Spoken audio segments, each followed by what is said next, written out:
ప్రవీణ్ పగడాల మృతిపై పోలీసుల స్టేట్మెంట్లో నిజం లేదని ప్రజలు అనుకుంటున్నారని లిబరేషన్ కాంగ్రెస్ వ్యవస్థాపకుడు జిఎస్ఆర్కే విజయ్ కుమార్ అన్నారు. ఆయన మీడియా సమావేశం నిర్వహించారు. ఈ సందర్భంగా ఆయన మాట్లాడుతూ ప్రవీణ్ పగడాల హత్య జరిగిన కోణాన్ని పోలీసులు ఎందుకు పరిశీలించడం లేదు, హత్య కోణంలో ఎందుకు దర్యాప్తు జరపలేదు, సీన్ టు సీన్ కన్స్ట్రక్షన్స్ ఎందుకు చేయలేదని ఆయన పోలీసులపై ప్రశ్నల వర్షం కురిపించారు.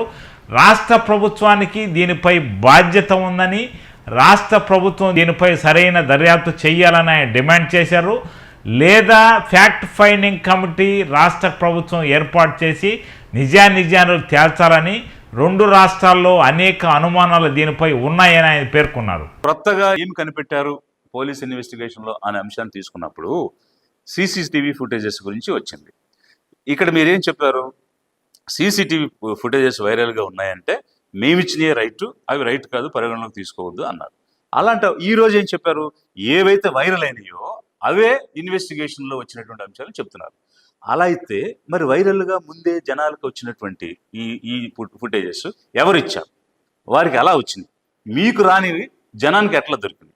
మీరు హై టెక్నాలజీ వాడారు, వందల మందిని ఇన్వెస్టిగేషన్లో పెట్టారు, అలాగే రీసెర్చ్ చేశారు. కానీ ఏమీ లేనటువంటి వాళ్ళు పబ్లిక్ సింపుల్గా ఈ సోషల్ మీడియాలో ఎలా చూపించగలిగారు?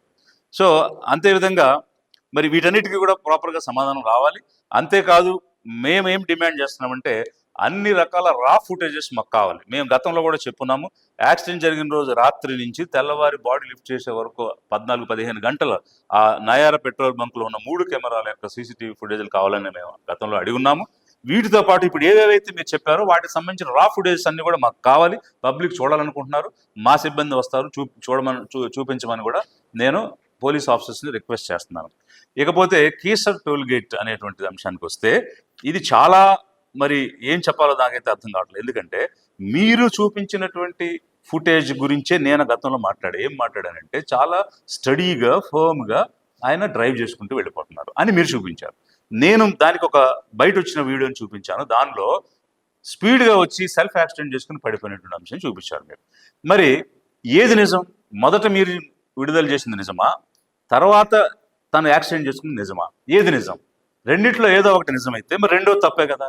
రెండో తప్పు అంటే మీరు ఇచ్చిన వీడియోలన్నీ తప్ప ఒప్ప ఎలా చెప్పగలం? ఇప్పుడు ఒక వీడియో తప్పు అయినప్పుడు అన్ని తప్పు కావచ్చు, ఒక వీడియో నిజం అయితే అన్ని నిజం కావచ్చు. సో ఇలాంటి అనుమానాలు మీరు క్రియేట్ చేయడం ఏంటి? ఇన్వెస్టిగేషన్ తర్వాత స్పష్టత కదా ఇవ్వాలి, క్లారిటీ కదా ఇవ్వాలి. ఇంకా అనుమానాలు క్రియేట్ చేసి బ్రోకెన్ చైన్ లింక్ కంప్లీట్ చేయకుండానే కేసు క్లోజ్ చేసేస్తామని ప్రకటించడం ఏమిటి? అదేవిధంగా ఇప్పుడు కేసర టోల్ గేట్ వద్ద అతివేగంగా వచ్చిన తర్వాత యాక్సిడెంట్ జరిగితే మీరేం చెప్పారు, పారామెడికల్ స్టాఫ్ వెళ్ళారు, ఫస్ట్ ఎయిడ్ ఇద్దామని ప్రయత్నం చేశారని చెప్తున్నారు. మరి అక్కడ అంబులెన్స్ కూడా వచ్చిందని చెప్తున్నారు మీరు. ఆరెంజ్ కలర్లు ఉన్నటువంటి వాళ్ళు వెళ్ళారు. మరి ఏది నిజం అనేటువంటిది ఒకటైతే అక్కడ మీరు చూపించిన రెండిటికి మీరేం చెప్పారంటే మరి స్టాఫ్ వెళ్ళారు కదా, ఫస్ట్ ఎయిడ్ జరిగిందా, ఏం జరిగింది, దానికి ఎంత టైం అయిందని మన పత్రిక విలేకరులు అడిగినప్పుడు కనీసం 10 నిమిషాల సమయం పట్టింది అక్కడ అతను మళ్ళీ తిరిగి లేచి బయలుదేరటానికి. కానీ మీరు చూపించిన 2 విజువల్స్ ఎలా ఉన్నాయంటే కేవలం 3 నిమిషాల వ్యవధిలోనే మళ్ళీ ఆ టోల్ గేట్ దాటి వెళ్ళిపోయినట్టు ఉన్నాయి. 10 నిమిషాలు పట్టిందని మీరే చెప్పి విజువల్స్లో 3 నిమిషాల్లో అతను టోల్ గేట్ దాటి వెళ్ళిపోయాడనంటే ఇంత contradictory statements investigating team of police officers ఇర్రెస్పాన్సిబుల్గా ఎలా చెప్తారు పబ్లిక్కి? ఇదేమైనా చిన్న విషయమా? ఒకవైపు 4 కోట్ల మంది అక్కడ, 5 కోట్ల మంది ఇక్కడ, 9 కోట్ల మంది ప్రజలకు సంబంధించిన అంశం ఇక్కడ నడుస్తున్నప్పుడు ఒక బాధ్యతాయుతంగా ప్రతి అంశాన్ని ఇన్వెస్టిగేట్ చేసిందని చెప్పాలి కదా, అది లేదు. అదేవిధంగా మరొక అంశానికి వస్తే విజయవాడ, ఇప్పుడు మీరు హైదరాబాద్లో ఇంటి దగ్గర బయలుదేరాడు, ఈ సిగ్నల్ దాటారు, ఆ సిగ్నల్ దాటారు, నాగోల్ దగ్గరకు వచ్చాడు, కొనుక్కున్నాడు అని స్టేజ్ బై స్టేజ్ చూపించాడు. మరి విజయవాడ స్కూ బ్రిడ్జి తర్వాత విజయవాడ మహానగరం సిటీలో ప్రతి సిగ్నల్ దగ్గర సీసీటీవీలు పెద్దగా ఉన్నటువంటి పరిస్థితిలో బెన్ సర్కిల్ దగ్గర సీసీటీవీ ఫుటేజ్ ఏమైంది, నిర్మలా కాన్వెంట్ దగ్గర ఏమైంది, రమేష్ హాస్పిటల్ దగ్గర ఏమైంది, తర్వాత గవర్నమెంట్ జనరల్ హాస్పిటల్ దగ్గర ఏమైంది, ఆ తర్వాత రామర్పాడు దగ్గర ఏమైంది, ఇన్ని సీసీటీవీలన్నీ కూడా మిస్ అయిపోయి ఓన్లీ పోలీస్ ఆఫీసర్ సుబ్బారావు గారి దగ్గరికి వెళ్ళిపోయి సేద తీర్చుకుని వారు ఇచ్చినటువంటి సేవలు పొంది రెండు నుంచి 3 గంటల పాటు అక్కడ ఉండి వచ్చేసారని మీరు చెప్తున్నారు. మరి సదరు సుబ్బారావు గారు ఏం చెప్తున్నారు? ఆయన తాగి లేరు, మద్యం సేవించలేదు అని చెప్తున్నారు. మరి సేమ్ పోలీస్ ఆఫీసర్ మీరేమో మద్యం తాగి సెల్ఫ్ యాక్సిడెంట్ చేసుకుని చనిపోయాడని మీరంటే, వారు మద్యం తాగి లేరు అంటే అప్పటికే నాగోల్లో ఒకసారి కొన్నారు, కోదాడలో ఒకసారి కొన్నారు, మళ్ళీ తర్వాత ఏలూరులో కొంటారు.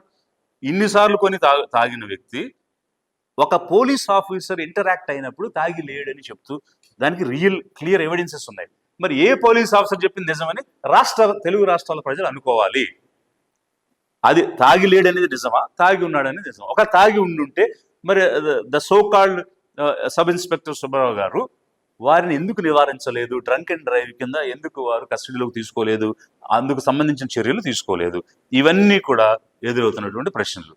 మరి ఇదంతా ఒకవైపు అయితే, ఏలూరులో మద్యం ఎన్ని గంటలకు కొన్నారు? 10 గంటల 10 నిమిషాలకు కొన్నారు. మన రాష్ట్ర నియమాల ప్రకారం 10 గంటలకి షాపులు క్లోజ్ చేయాలి. 10 గంటల తర్వాత ఈయన ఎలా వెళ్ళాడు, వాళ్ళు ఎలా అమ్మారు, ఇదొక అంశం అయితే, 10 గంటల 17 నిమిషాలకి మీ ప్రకారంగా బయలుదేరి ఎర్నగూడెం వీరవల్లి టోల్ ప్లాజాని వారు 11 గంటల 4 నిమిషాలకి మీ ప్రకారంగా క్రాస్ చేశారు. అంటే ఎంత? 47 నిమిషాలు. డిస్టెన్స్ ఎంత? 54 కిలోమీటర్లు.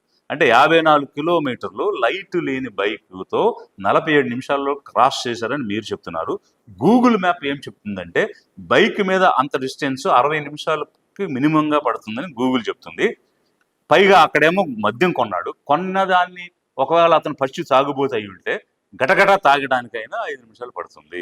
మరి 5 నిమిషాలు తాగడానికి బయలుదేరడానికి సమయం తీసుకుంటే 42 నిమిషాల్లోనే వారు క్రాస్ చేశారు. అంటే 60 నిమిషాలు ట్రావెల్ చేయాల్సినటువంటి నార్మల్గా డ్రైవ్ చేసేవాడు తాగి లైట్ లేనటువంటి వ్యక్తి 42 నిమిషాల్లో వెళ్ళిపోయారని మీరు చెప్తున్నారు. ఎర్నగూడెం వీరవల్లి టోల్ ప్లాజా నుంచి మళ్ళీ కొవ్వూరు టోల్ ప్లాజాకి వెళ్ళడానికి 11:31 అయిందన్నారు. అంటే అక్కడ 27 నిమిషాలు. డిస్టెన్స్ ఎంత? 47 కిలోమీటర్లు. గూగుల్ ఏం చెప్తుంది? 48 మినిట్స్ పడుతుందని చెప్తుంది. మరి 48 నిమిషాలు బైక్ ట్రావెల్ చేసే డిస్టెన్స్ని 27 నిమిషాల్లో ట్రావెల్ చేశారని మీరు చెప్తున్నారు. మరి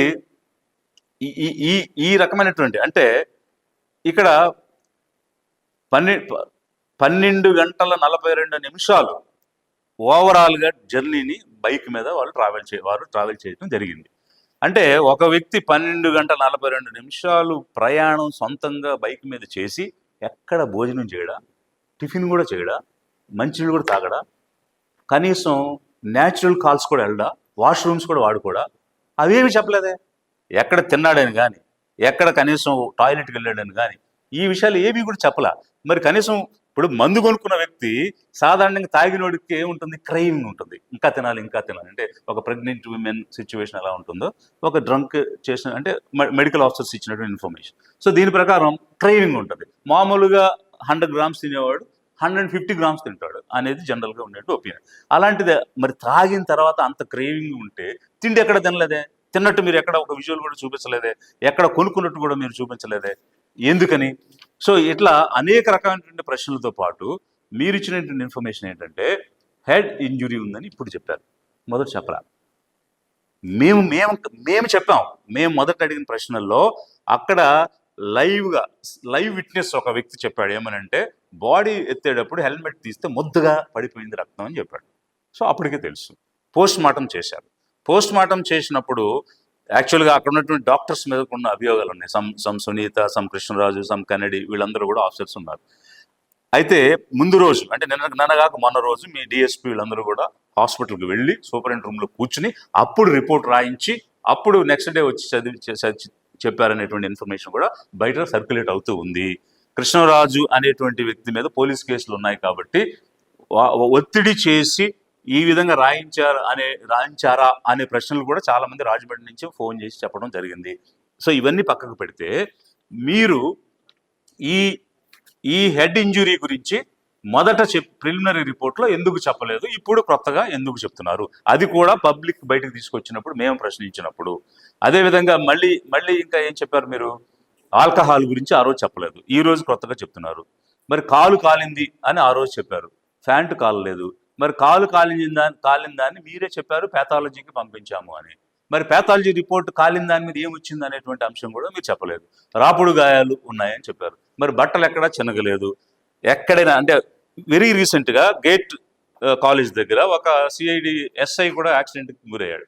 అతన్ని కూడా అదే రాజమండ్రి హాస్పిటల్కి తీసుకొచ్చినప్పుడు అక్కడ ఉన్నటువంటి కొలీగ్ పోలీస్ ఆఫీసర్స్ కూడా చూస్తే అక్కడ చిరిగిపోయినటువంటి షర్ట్లు, రాపిడి గాయాలు, చెదిరిపోయిన జుట్టు, అంటుకున్నటువంటి బురద, కారుతున్నటువంటి రక్తం, అక్కడ యాక్సిడెంట్ అయిన సీన్ పక్కాగా కనిపిస్తుంది. బట్ ఇవేవి కూడా ఈ ప్రవీణ్ కుమార్ పగడాల గారి అంశంలో కనిపించలేదనేటువంటిది ఆ హాస్పిటల్లో ఉన్నటువంటి సిబ్బంది రకరకాలుగా చెప్పినటువంటి అంశాలు. సో ఇవన్నీ కూడా ప్రజల్లో ఉన్నటువంటి అనుమానాలు. నేను ప్రజల పక్షాన లిబరేషన్ కాంగ్రెస్ పార్టీ నుంచి మాట్లాడుతున్నాను, రాష్ట్రాన్ని ప్రశ్నిస్తున్నాను. I'm questioning the state because it's state's responsibility to protect the individuals and especially in suspicious death. It's a responsibility of the state to dispel the doubts.